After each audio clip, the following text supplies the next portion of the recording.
میمونہ رضی اللہ تعالی عنہ زوجہ رسول اللہ صلی اللہ علیہ وآلہ وسلم نے بتلایا کہ آپ صلی اللہ علیہ وآلہ وسلم نے ان کے یہاں بکری کا شانہ کھایا، پھر نماز پڑھی اور نیا وضو نہیں فرمایا۔ صحیح بخاری حدیث نمبر 210۔ عبداللہ بن عباس رضی اللہ تعالی عنہ روایت کرتے ہیں کہ رسول اللہ صلی اللہ علیہ وآلہ وسلم نے دودھ پیا، پھر کلی کی اور فرمایا اس میں چکنائی ہوتی ہے۔ صحیح بخاری حدیث نمبر 211۔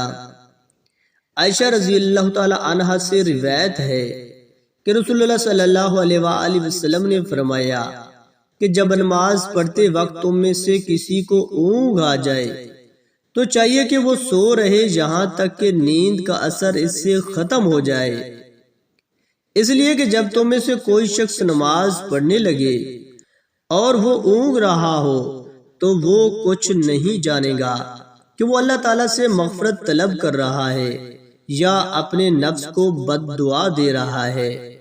صحیح بخاری حدیث نمبر 212۔